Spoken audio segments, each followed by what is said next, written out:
ভারতীয় মৌসুম ভবন দেশ জুড়ে যে আবহাওয়ার পূর্বাভাস জারি করেছে সেই এক নজরে জেনে নেওয়া যায়।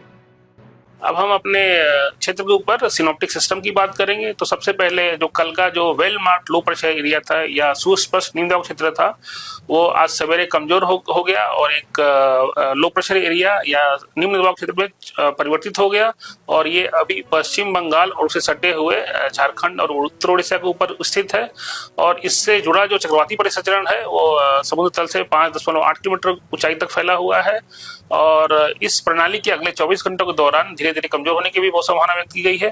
उसके अलावा मानसून ट्रफ है वो अमृतसर से चंडीगढ़ से होते हुए इस प्रणाली से होते हुए उत्तर पूर्वी बंगाल की खाड़ी तक जा रही है, जो कि समुद्र तल से 0.9 किलोमीटर ऊपर तक भी फैला हुआ है। उसके अलावा जो एक नया पश्चिमी विक्षोभ उत्तरी पाकिस्तान और उसके आसपास के इलाकों में देखा जा रहा है। इसके साथ साथ एक ऊपरी हवा ऊपर एक ट्रफ भी है। उसके अलावा कुछ ऊपर हवा में चक्रवाती सर्परेक्षण बने हुए हैं। एक उत्तरी हरियाणा में बना हुआ है, दूसरा दक्षिण पश्चिमी राजस्थान में बना हुआ है और तीसरा उत्तर पूर्वी असम में बना हुआ है। उसके अलावा एक ट्रफ दक्षिण भारत में है जो कि उत्तरी लक्षद्वीप क्षेत्र से दक्षिण पश्चिम बंगाल की खाड़ी तक जा रही है। अब हम सब डिवीजन वाइज मौसम की चेतावनी को देखेंगे। पहले दिन के लिए गर्म और आर्द्र मौसम चेतावनी केवल पंजाब और हरियाणा के लिए जारी की गई है। और अगर वर्षा की बात करें तो अत्यंत भारी वर्षा के लिए सब हिमालयन पश्चिम बंगाल और सिक्किम के लिए रेड वार्निंग जारी रहेगी दूसरे दिन। और तीसरे दिन भी 18 और 19 को दोनों दिन अत्यंत भारी वर्षा की चेतावनी जारी की गई है। उसके अलावा अरुणाचल प्रदेश में भारी से बहुत भारी वर्षा कुछ स्थानों पर संभावना व्यक्त की गई, इसलिए वहां भी रेड वार्निंग जारी की गई। अगर ऑरेंज वार्निंग की बात करें भारी से बहुत भारी वर्षा के लिए, तो उसकी चेतावनी उत्तराखंड, छत्तीसगढ़ और असम और मेघालय के लिए जारी की गई है। अगर भारी वर्षा की बात करें तो उसकी चेतावनी हिमाचल प्रदेश के साथ साथ पूर्वी उत्तर प्रदेश, बिहार, झारखंड, उड़ीसा और पूर्वी मध्य प्रदेश और दक्षिण भारत में आंतरिक कर्नाटका, तटीय कर्नाटका और केरला के लिए जारी की गई है। तेज हवाओं का दौर दक्षिण भारत में जो कर्नाटका, आंतरिक कर्नाटका, रायलसीमा, इन सभी जगहों पे अगले 2-3 दिनों के लिए भी जारी रहेगा। और अगर मेघगर्जन की बात करें तो मेघगर्जन की चेतावनी मध्य प्रदेश और साथ साथ तेलंगाना, आंतरिक महाराष्ट्र, आंतरिक कर्नाटका इत्यादि क्षेत्रों में जारी रहेगी। तीसरे दिन भी जारी रहेगी।